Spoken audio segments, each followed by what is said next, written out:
Here at the Giver Marketing Network, we don't leave you drifting out in space. We connect you to a coach who will help you build and grow your marketing business. Our process acts as a guide on how to connect with other businesses, maintain good relations, and establish a presence on the Giver Marketing Network.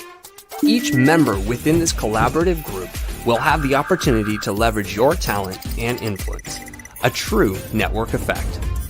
If you are looking to collaborate on more projects, welcome to the Giver Marketing Network, the most trusted and highest rated collective of specialists on the planet. Here we have a group of like-minded professionals who focus on making valuable introductions and helping each other grow by teaming up. Imagine Upwork meets a network and a coach.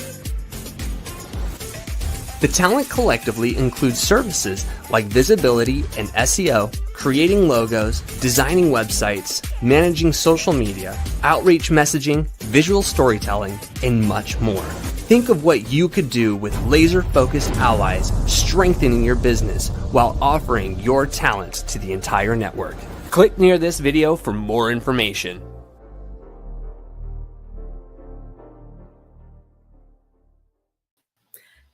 Hello, and welcome to another Tuesday marketing broadcast. We are excited today. I've got one of my favorite people in the house. Woo! Wanted to shout out and say hi to all of our collaboration partners out there, from the Prepared Group to Kingdom Warriors to Selling with Dignity. We have so many friends out there. If you want to collaborate with us, reach out because we love to work with other people. And today's guest is Rob Turley, and you are in for a treat. Hi, Rob. How you doing?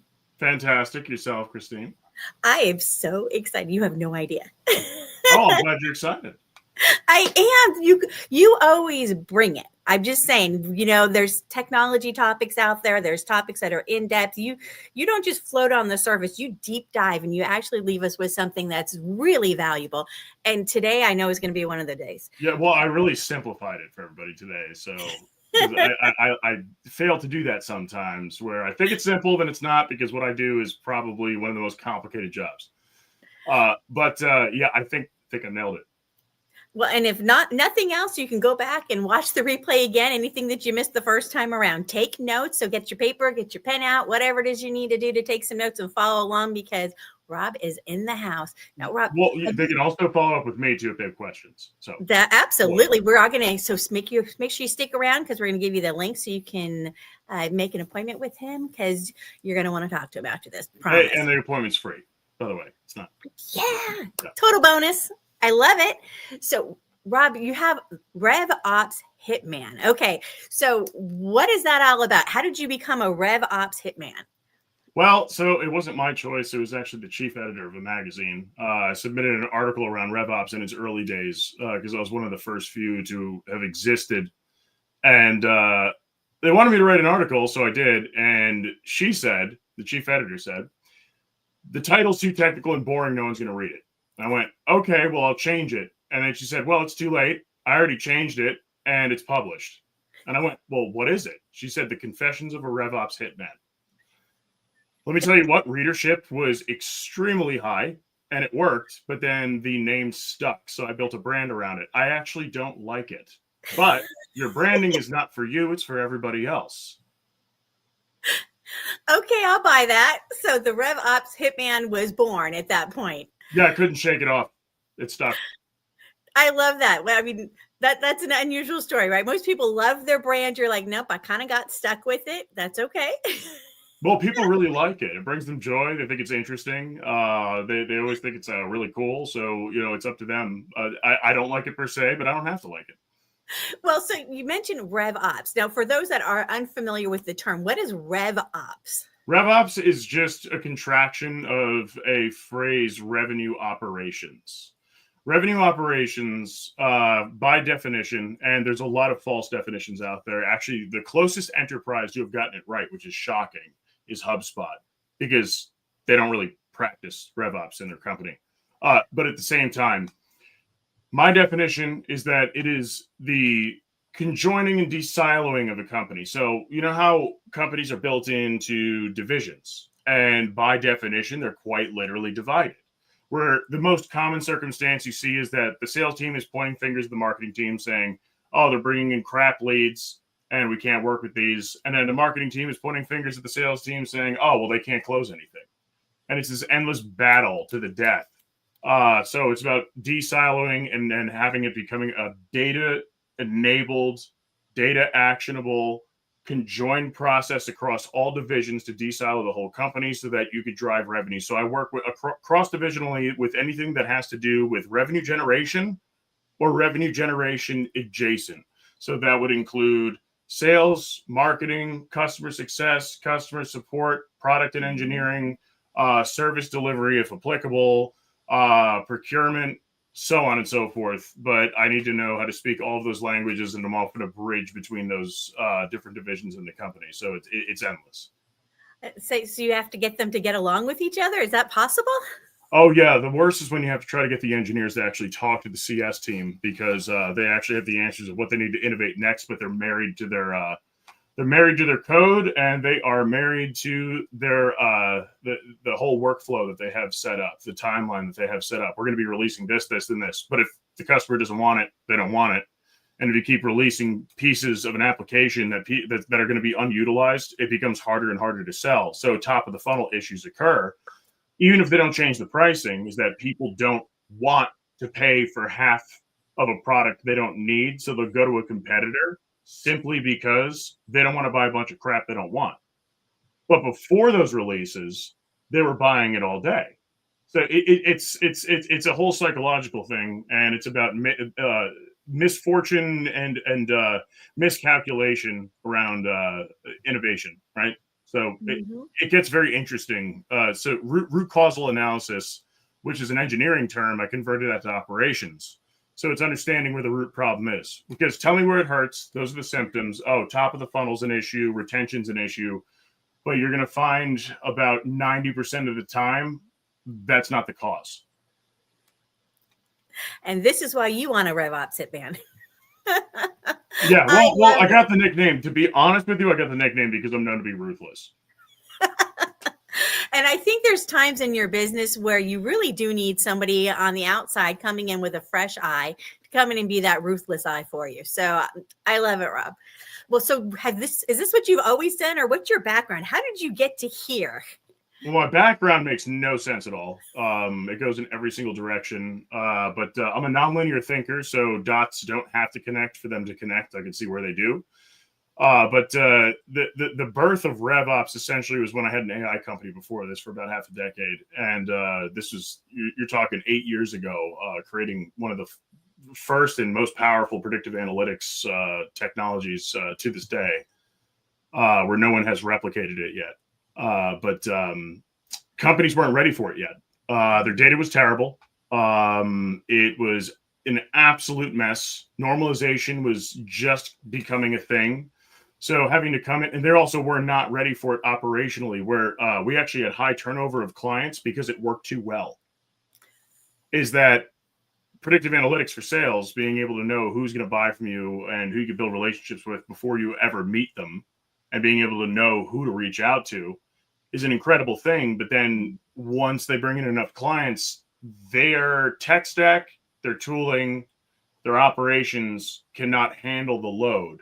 So it was cancellations due to effectiveness, which is crazy because what is that? So it was out of pure necessity to be able to reoperationalize. So a consulting arm came out of it to restructure, reoperationalize, refabricate the tech stack, change their data practices, make them data actionable, which we're talking about data actionability today, and ensure that they can handle a growth and scalability protocol, because most companies cannot. If you were to double the number of clients that you had today, would your company be able to handle it? Yes or no? That's a great question, Rob. And a lot of times they think, I need more leads. When you don't need more leads, you got to have the systems in place to support more leads before you start. Well, there is that. People need more leads, but what they think is that they need to make more phone calls. They need to send more emails, double everything, and they're going to get a better result. In reality, you don't. your conversion rate's going to be the same. It's in ratio, or it's going to get worse because you're causing brand damage. It's about the target in the end, but that's a whole different thing. And I can actually do something on advanced targeting in the future. Ooh, we'll have to have you back for that topic. I know that's not what we're talking about today, but we are so going to have you back and talk about that one. For now, though, I know you've got a slideshow ready for us. You've got some stuff you're going to demo for us. You want to dive in? Are you ready? Oh yeah, go for it. I'm ready. All right, let's do it. Yeah. So you saw the title of what was going out is marketing data, tracking best practices and accountability. It does tie into that. I actually changed it without telling Christine, but it's data actionability. What is it? Simplified. This is the ultra most simplest form of what's going on. Now, the phrase of the day is data actionability, obviously. And number one, data actionability, if you've never heard the term, it is absolutely the number one thing lacking from businesses. And when it says large and small on the screen, I'm sure you've already read it, is that I don't care if you're a one-person shop or if you're an enterprise, data actionability is lacking across the board, mid-market, whatever. It's very rare to see a company that's data actionable. And most of the ones that are quite literally data companies because they understand it. It is absolutely essential. And there are ways to do this without making it complex. Very simple practices. And what I'm going to be building into is how your life cycle stages of prospects or prospective buyers and your deal stages correlate. Just that simple correlation and having that secondary layer and understanding when something should become a deal, why it should become a deal, when things shift is crucial. Also, I'm going to define what an MQL is because it's so heavily debated. I actually created the definition that should be acceptable because it shouldn't be under question. An MQL, someone clicks a thing to download a white paper, that does not mean that they intend to buy. That's not an MQL. It just means they're interested in your content. Well, let's start with defining data actionability, and then we'll roll from there because I know you're going to be throwing a lot of terms at people. They're going to be like, what? What was that? It's taking the data you have and making it actionable because we all collect data as businesses. Some of us do it better than others. Of course, data tracking and data input protocols are the most important thing. So that way you can have an accurate, centralized point of truth. That has to do with having all your systems integrate and having your sales reps and your marketing folks to actually put the data into the system. So that way it can be compared, contrasted, reported, all that fun stuff. But it's making data actionable so it works for you. Data actionability enables you to look at your past and your present to accurately predict your future state. Ooh, there it is right there. Write that down. Right? So again, company size does not matter. Equally important. So if you're doing these practices, I don't care what size you are. I don't care who you're up against, no matter who your competitors are. It gives you a very powerful and a very unique advantage because of how slim it is in the market for people to be doing these practices. You've probably heard the term sales enablement before or marketing enablement. That's kind of the predecessor. And those things are enabled, hence the enablement, by data and data analytics to understand exactly what's going on so you can have full transparency into your company, right? So, Christine, do you have any questions for the time being?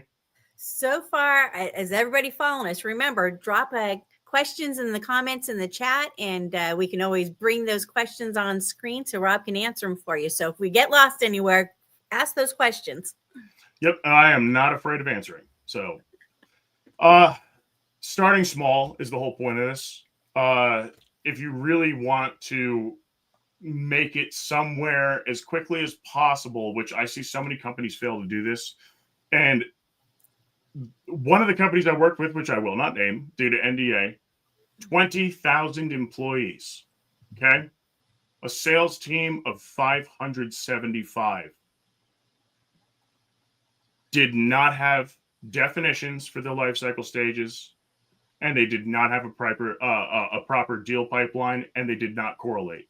You can get even more advanced and then add lead statuses to it, because life cycle stage is the permanent state. Lead status is the temporary state. Because if you already have a client and then you cross-sell them or upsell them or sell them a new product, they're still a client, but then their lead status changes, but their life cycle stage is still a client. So you can start layering this, and it's important to do that, but I'm not going to get into that level of complexity here today. I was going to say, you might want to just do a quick overview on life cycle stages, what that means for maybe. We'll be going through that. Oh, good, because we have Yeah, business owners in the audience in addition to marketers, and so we want to make sure that everybody can kind of follow along. Right. So the following diagram is going to visualize this naturally. And then this is not visible, I realize that, but these are standard life cycle stages. These are standard deal stages. This is not necessarily going to reflect in your company. Every company is going to have different deal stages, but this is the most basic of the most basic form of deal stages that is considered effective for a basic company. So think about it as like a cookie cutter approach. I don't believe in it, but for presentation purposes, it's important. And then, of course, the life cycle stages, this is going to be pretty much the same across the board for most companies, though there are exceptions, such as a life cycle stage being a partner if you have a partnership program, or if they're a client and partner, or if they're a certain type of client where they're buying products versus services, so on and so forth. But yeah, it can get more complex, but really this is going to outline it. So what I'm going to do is share my screen real quick. All right, so you've got these standard life cycle stages at the top there and standard deal stages underneath it. Now you're going to give us something close up, right? So this is how they correlate. So everybody can see this, right? There we go. So standard life cycle stages. Life cycle stages. You have a suspect. Most people don't know what a suspect is, or they don't even have that within their life cycle stages. A suspect is the cold lead. You suspect that they could be something or some form of cash or revenue or whatever else it may be. People just don't understand what a suspect is, or they don't use that type of terminology. A suspect is a cold lead. You've never met them before. You got them from a lead list. Let's say if you're using ZoomInfo, Apollo, Sales Navigator, you're suspecting it. You've never made contact with them. They have no idea your company exists. That is not a lead, because most people put it into this lead status here. Then you have subscribers. Subscribers, the dotted lines means that it could be any of these outcomes. The solid lines mean that it is going to go that direction from there. Of course, you can lose interest in all of that, but I didn't add that in for the sake of not having complexity. If they subscribe, they subscribe to your content. They sign up to your newsletter. They download the content that you create. They subscribe to your social media, whatever it may be. They are a subscriber. Mm-hmm. That does not have a buying indicator. Right. So the next step here is that that's gold right there. People need to understand that, right? They think, oh, I need to be famous on social media. I need to, right? And they're assuming, well, they subscribe to this, so therefore they're going to buy something. I would say that is untrue the majority of the time. Only about 5% of people who subscribe to your content are ever going to be interested in buying, give or take. It's generally less. All right, so there we go. Facts coming right there from the RevOps Hitman. Moving forward, we have a lead, and then some people call it a prospect right here. They both mean the same thing, right?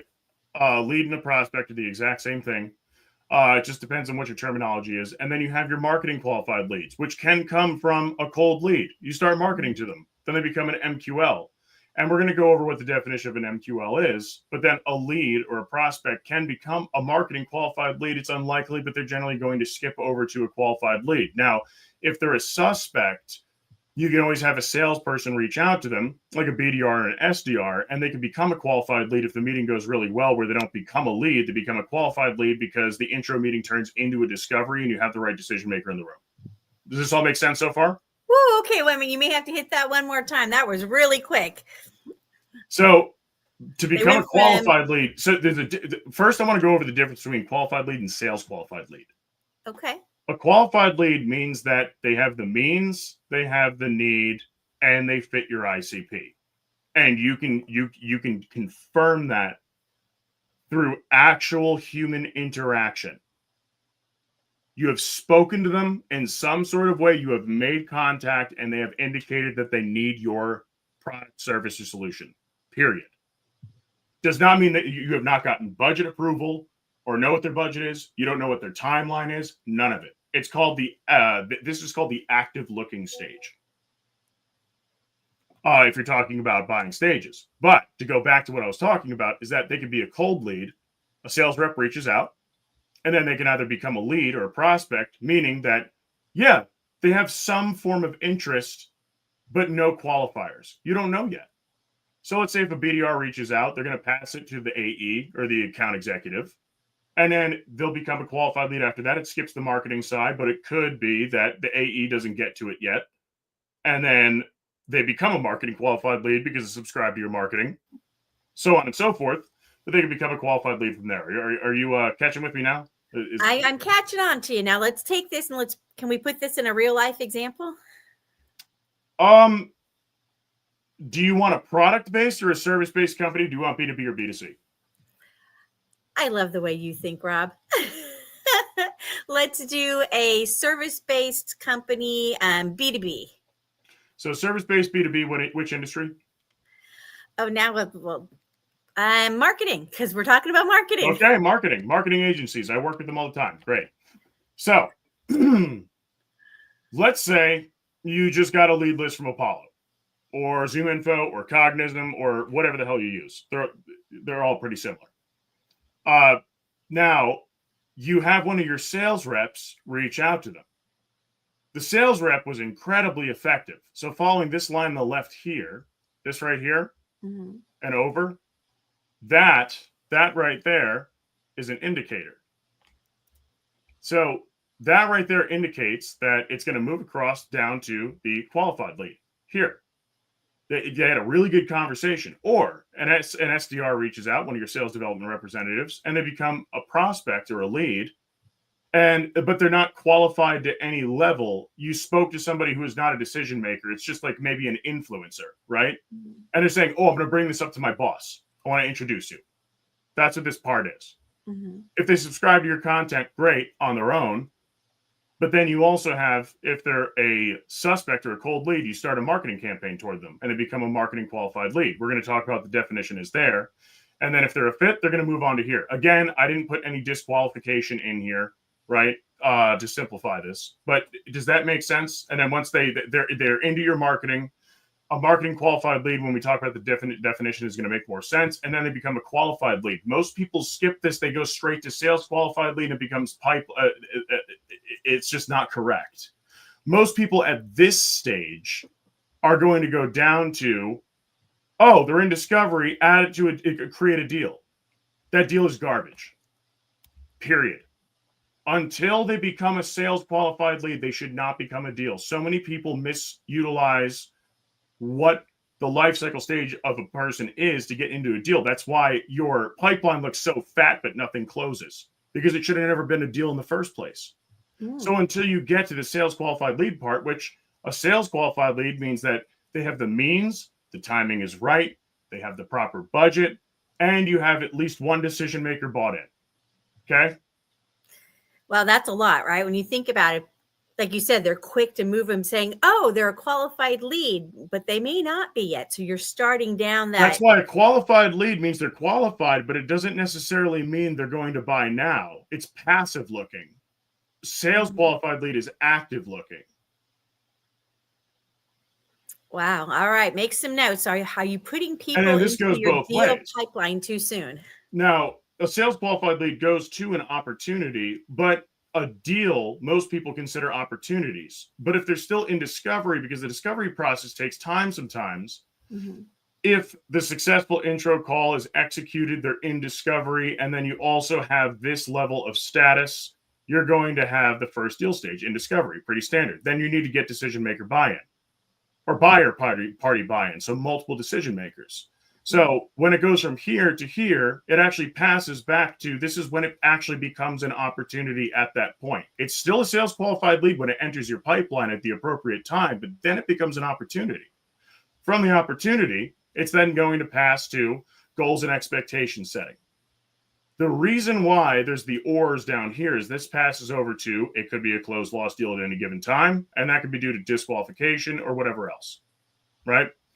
But once we have the opportunity in place, most people do not have this in their pipeline, which they should. Goals and expectation setting. What are the goals? What are the expectations? And you build that with them. Now you're going to deliver the proposal, right? as per usual. They'll go through the proposal, you go through contract negotiation, and then awaiting payment. Right after the contract is signed, most people have contract signed as a deal stage. That's not a deal stage because you're not moving forward.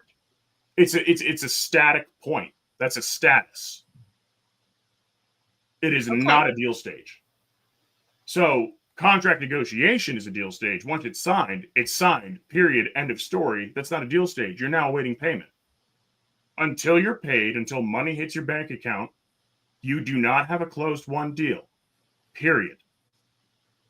And a lot of people make this mistake. They say they have a bunch of closed won deals, but they don't because they've never paid. Even if someone signed a contract does not mean that they're going to close, because they could just ghost you after that. They could. That's why there's an or. They could. Yeah, they could, and a lot of people do. So that's why there's an or here, and you can go to, even after your waiting payment, it could be closed law. Say, hey, we changed our mind. We don't want to start till next year, blah, blah, blah, insert excuse here. Right? Or it's closed won, and then you have a client, and that's when this becomes a client. It goes from an opportunity to a client. Or it goes from an opportunity or a sales qualified lead to a lost opportunity, you're closed lost, or disqualified. Now, what's your thought process on no means not now, but not permanent no? It depends on how they say no. Have you established that they have a need? Have you established that they have the means? Have you established whatever you've established? Generally, when they say no and they do need it, it's a timing thing, or the sales rep or whoever was selling to them failed at their job and was not able to communicate the value well enough or connect with them well enough to help them problem solve. People tend to forget what the job of a CEO actually is. They're the last line of defense. Their job is to drive the mission, the vision, the purpose of the company, and the direction, right? Everybody knows that. Though, if there's a problem, let's say at the base level, let's say a marketing coordinator has an issue with something, then they raise it to their marketing manager. They can't figure it out.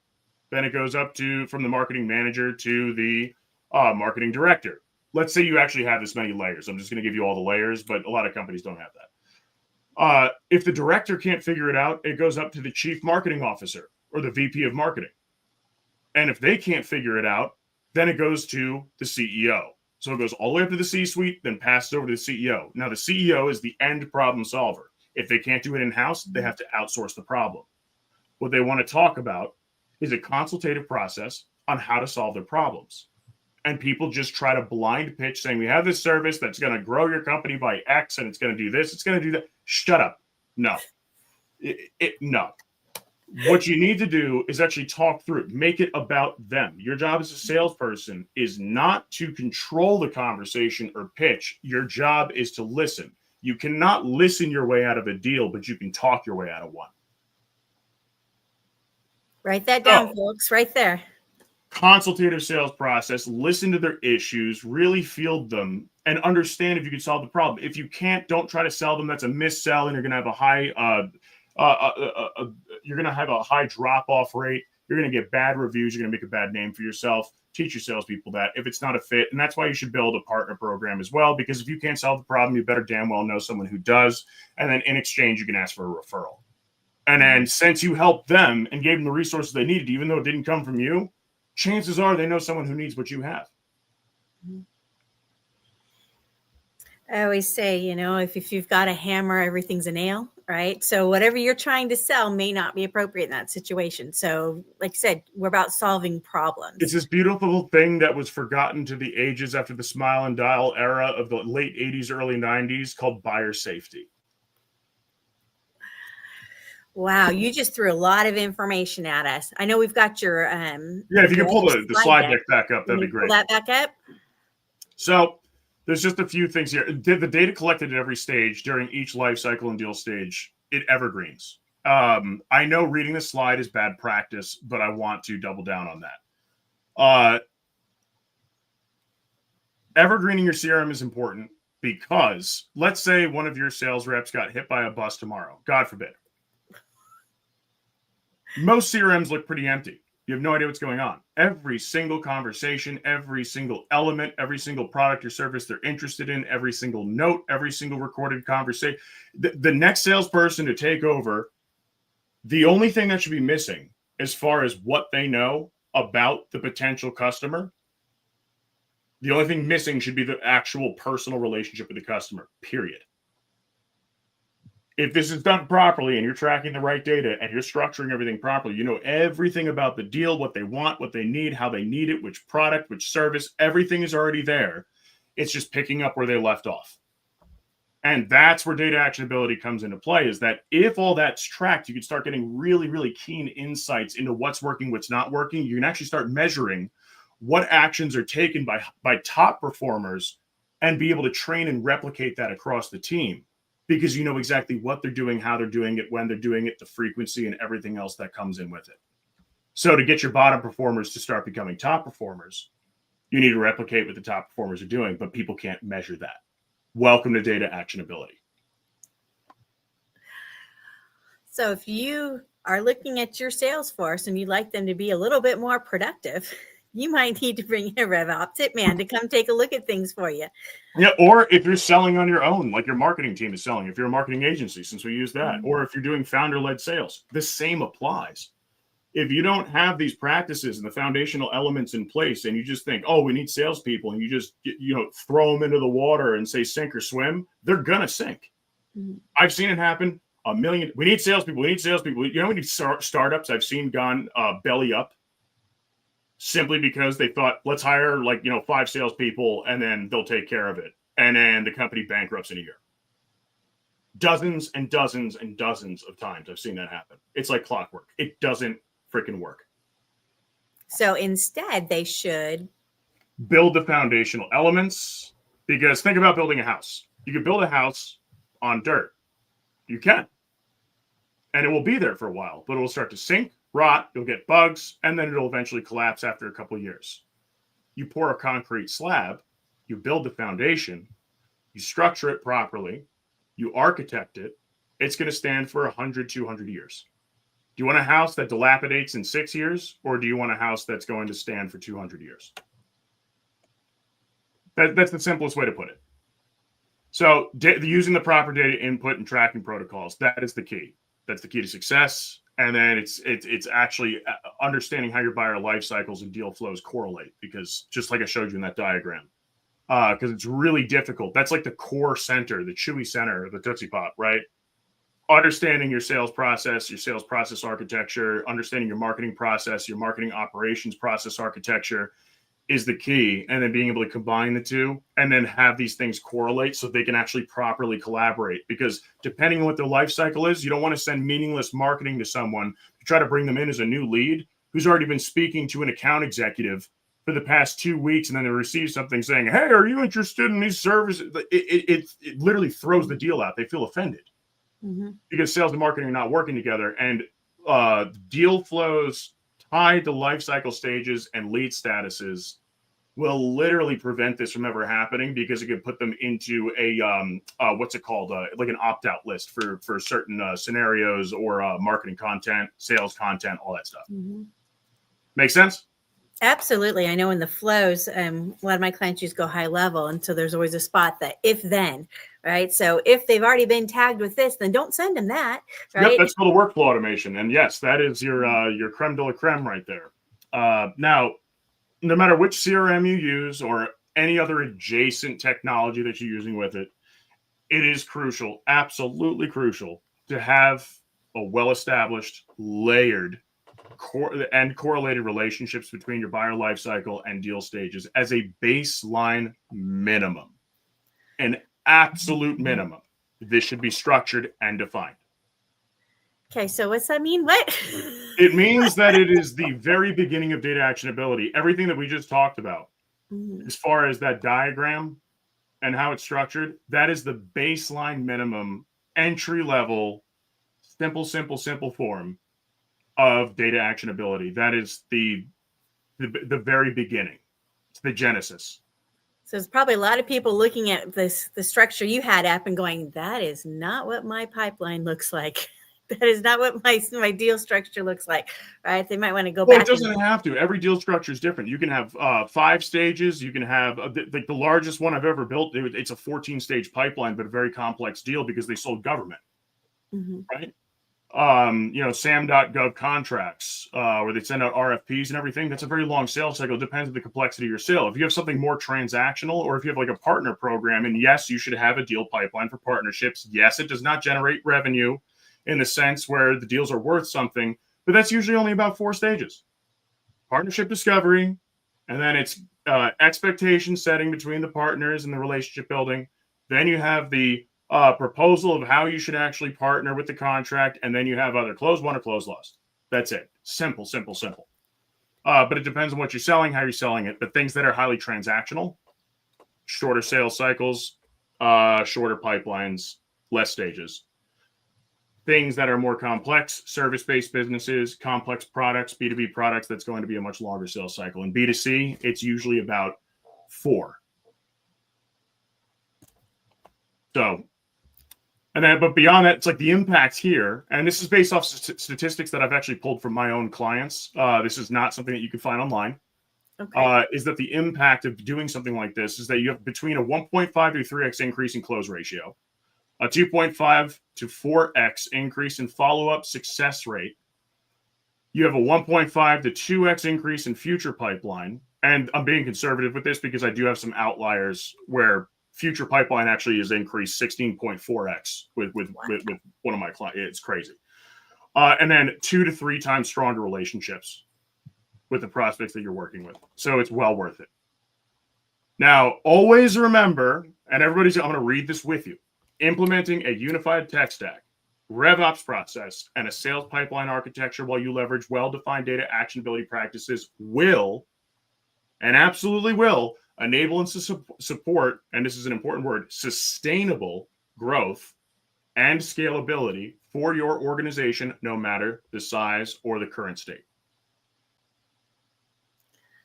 All right, so let's digest that for a second. So a unified tech stack. So when you talk about unified tech stack, you mean? Everything connects, integrations. And we're not just talking Zapier. If you can avoid Zapier at all costs, do it, because Zapier is a Band-Aid. If it's necessary, do it. But you want to have direct API integrations. One of the best CRMs out there that has some of the most connections that you can get is HubSpot.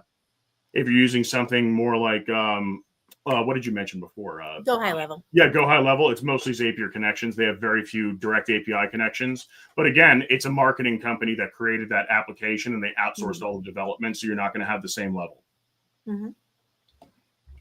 So anyway, thank you. I appreciate it. Now, before we're done here, hold on. Let me share my screen one more time.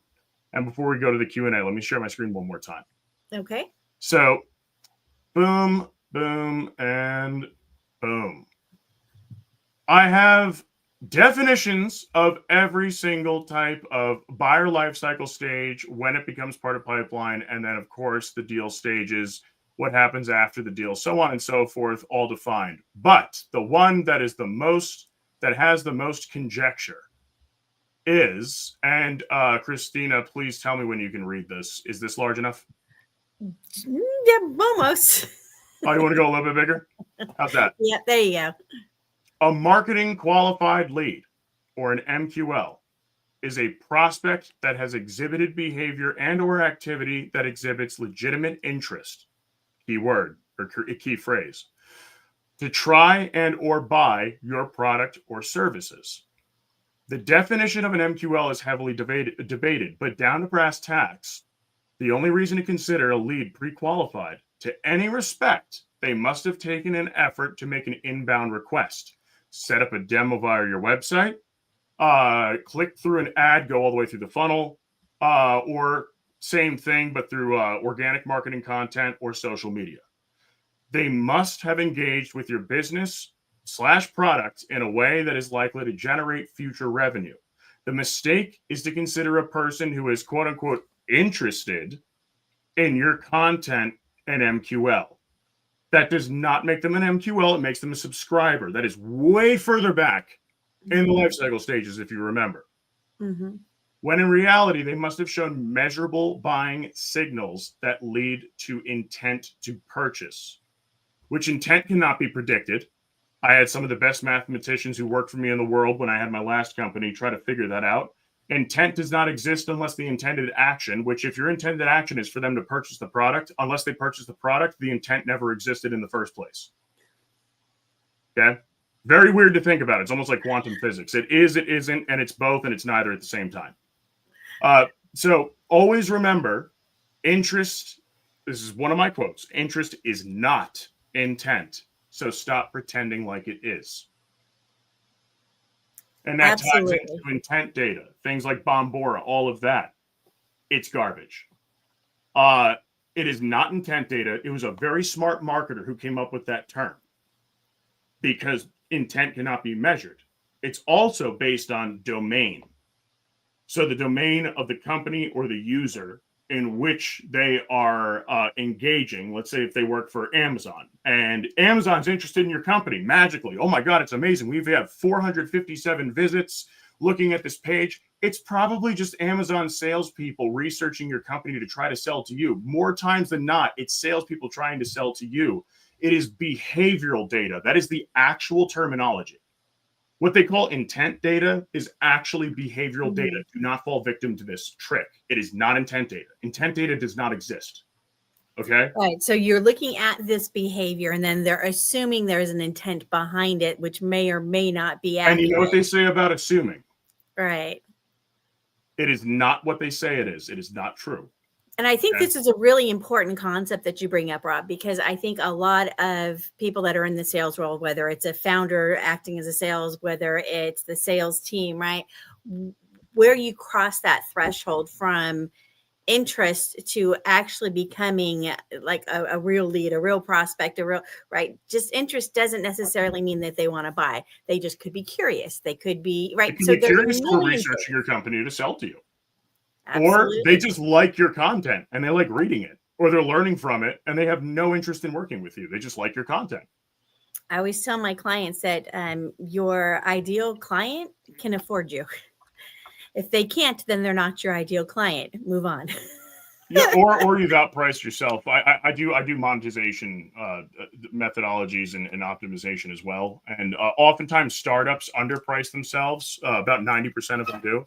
And then the other 10% overprice themselves. But there is actually, well, it's 9% because 1% actually do it right. But all things aside, that's the thing is that are you outpricing yourself from the market? And if you are, you better damn well have a value proposition that is something that makes them foam at the mouth. Okay. You can pull it off, but there are ways to do it. And there's circumstances. If you are a commodity, it is unlikely that you can outprice yourself unless you are literally globally ranked and known as one of the best in the world. Or another there are a few other circumstances, but I don't want to keep going and going and going and then have people just kind of, eyes glaze over and all of that. There's a lot of different circumstances. I don't know. Your long list there is enough to make our eyes glaze over. Are there any other ones that you think we need to know or? Well, no, that's the one I wanted to go over because I didn't want to take up everybody's time. But if anybody wants to go over these with me, they can. Well, I heard a rumor that you were going to be available for people that wanted to talk to you. Yes, you got to scan it, or you can contact me on LinkedIn, or that's my cell number, and I might regret putting it up there. And then also, all of my information's right there. Feel free. And if you want to schedule a 15-minute call as a masterclass follow-up, feel free to do so. It's through that QR code or the link that is being shared by Christine. That's right. I'm about to book an appointment with Rob It's free. It's 15 minutes. It's just a discussion about this. If you want to talk about other things, we can do so as well. But it's a 15-minute consult. Feel free. And if you want to talk through this presentation, if you have questions, if you want to go through some of the stages and talk about that, that's fine. And then if you want to have another meeting, we can have another meeting. If you just need help, if you need advice, all good. If you want to work with me, fantastic. If not, that's totally fine too. We could be friends. All good.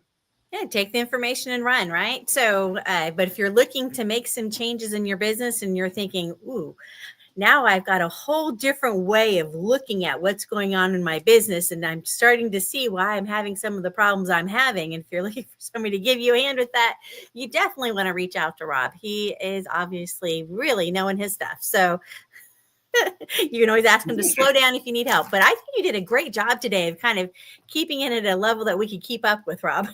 Yeah, I tried keeping it as simple as possible because the other two were very popular that I've done with you guys, but this one I tried really getting to the simplification method. Absolutely. I love it. So last chance, if you haven't scanned that yet, go ahead and scan that, book that appointment, or grab the link in chat and get together with Rob. Connect with him on LinkedIn also. He's a great connector and he knows a lot of awesome people. So I can't promise response times on LinkedIn are going to be that quick. So that's true. Just know that because a lot of people reach out to me constantly. Yeah. So you're going to just got to be patient. Be patient. I will get to you eventually. It might be a little while later, but that's okay. Yeah, and if I don't get to you quickly enough, just ping me again so that you're at the top of the inbox. That's there you go. Just get back up to you're the top. You're not going to annoy me. We all need reminders sometimes, right? So I'm going to go ahead and pull thank that you, off. Donald, by the way, for saying that. What a great topic. If you have any questions, feel free to put it in the chat because we have a couple more minutes here. So, Christine, do you have any questions that you want to field or?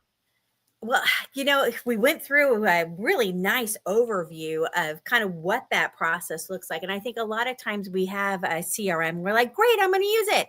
And we don't understand it and use it to its full potential. I can give you a statistic is that 78% of the features offered in HubSpot. I only know the stats for HubSpot, by the way. Okay. 78% of the features offered in HubSpot are not utilized by the customers. 78%. That's a lot, right? When you think about how it's set up, right? Are you using it to put in all the data that you need? It means they're only using 22% of the power of the application. That's it. Yeah. Which tells you that imagine if you actually put the rest of it in place, what that could do for your business, right? If you're not following up when you have a conversation, are you putting that data in your CRM, right? Yes. And also creating reminders and all that stuff. Let's say there are a lot of variables when it comes to selling, a lot of variables. Anything could go wrong. They might just not like you. Or you can have a blocker that comes in, or it could be a budgetary issue. Let's say the stars align and it's perfect. 74% of closable deals where everything aligns, let's take everything else out of the equation. 74% are lost due to the failure of following up or the failure to follow up at a frequency which is considered acceptable, which is following up often enough, or if you annoy them following up too often. But 74% of closable deals where the stars have aligned and everything's perfect are lost due to follow-up issues. Absolutely. I'm going to back that up. Also, we just did an email campaign for one of my clients, and the first one email went out, and that was fine. He didn't get the open rate that he was hoping for, but when we sent the second one off by changing the subject line, that's just the subject line. That's all it is. Exactly. So the second one we did was a different subject line, and 40% opens out of that. So it's interesting. So don't give up the first time, right? Yeah. And I work with clients to help with that too. It's like one of my clients, Brian, I got his open rate to about 86%, and then his reply rate to 22.4%. And then out of that reply rate, about 70% were positive. See, that's pretty good there. That's the magic of psycholinguistics, which is a whole different spectrum of what I deal with. Right, but the idea of targeting, segmentation, psycholinguistics. See, now there's that sounds like 3 more shows. Just saying, Rob. I could. If you I'm happy to hop on anytime you want. So. And we love having you because you always bring a wealth of knowledge to the table and make us start thinking about things and maybe we need to put different systems in place, right? So it's a great challenge. So I love the traditional methods don't work anymore. The spray and pray marketing and selling, the mass volume, all you're doing is creating brand damage. Nobody buys that way anymore. And then for the love of God and all that is holy, stop hard pitching. And then LinkedIn is one of the most misutilized and underutilized sales tools out there where people treat it as if it's a sales tool. It is not a sales tool. It's a networking tool.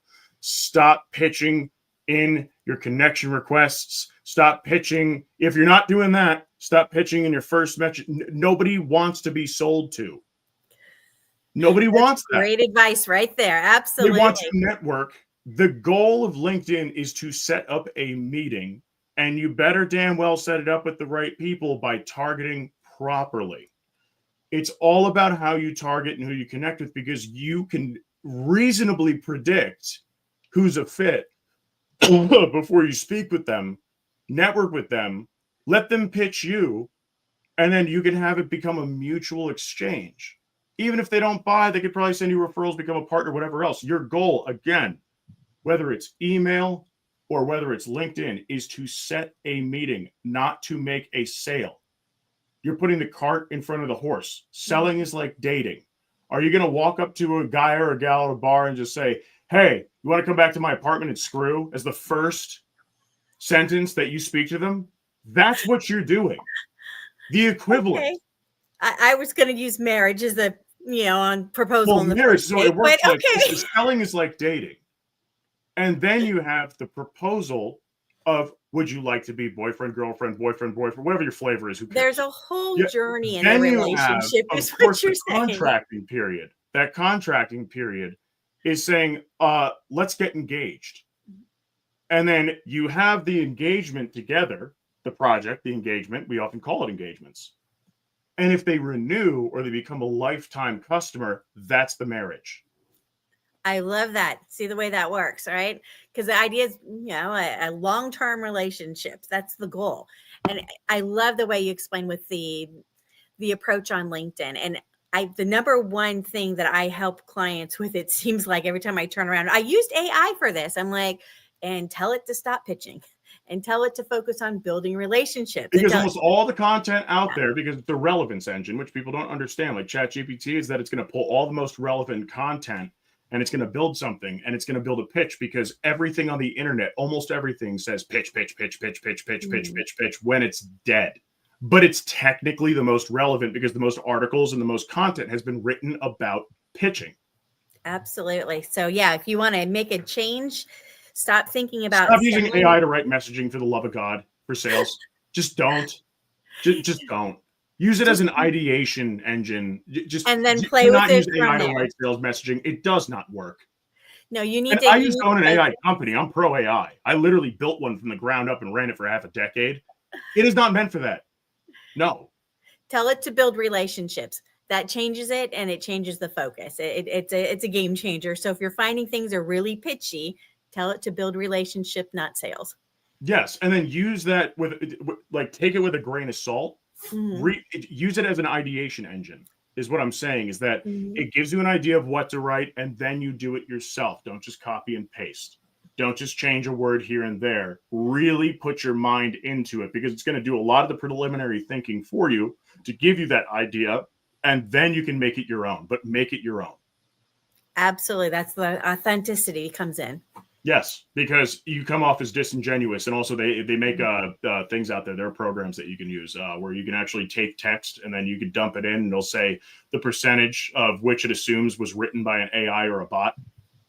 ChatGPT, if you're using that, it has an average of about a 72 to an 84% written by an AI rate when it spits out of those engines.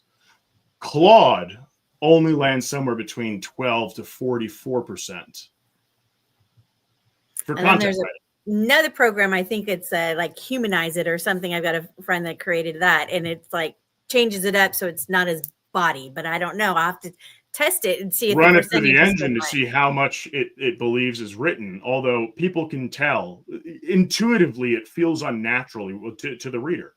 Read it to yourself out loud, and then put yourself in their shoes. If I received this message, reading it to yourself out loud, how would I feel about it? Absolutely. People tend not to do that ever. Wow. So we have had all sorts of fun, the sales, the data, how it all ties together. And Rob, as always, you are amazing. Thank you so much for coming on the show today. Love having you in our Giver Marketing Network, and love having you on the Giver Marketing Tuesday broadcast. So the pleasure is mine. Thank you. we're going to get you back on the show again. So feel free to leave in the comments if there's something particular you think Rob should talk about on the future show, and we'll see if we can drag him back. I will on take stage. suggestions. I could talk to everything from left to right, up and down throughout a company, because I work across every division. You touch it all when you're putting it together for your RevOps. I love it. Thank you so much. Yeah, but I'm not a finance guy. I don't do finance. Once more, scan that, get an appointment with them, have some fun, have a great conversation with them. Obviously, he enjoys teaching, so you're in the right place. Sometimes I'm going to say he pops into our networking group, which is networking for marketers. If you're PR, if you're in the media space, this is open to you also. So networking for marketers, we meet on Wednesdays at 8 a.m. Pacific, 11 Eastern. So register at givermarketing.com/networking. Sometimes you even see Robin there. So we're going to have a lot of fun. And we've got people saying that was a great topic. I agree. Great topic. And we will see you again next week for another episode of the Tuesday Marketing Broadcast. Looking forward to it. See y'all soon. Yep. See y'all later. Thank you, Christine. Absolutely.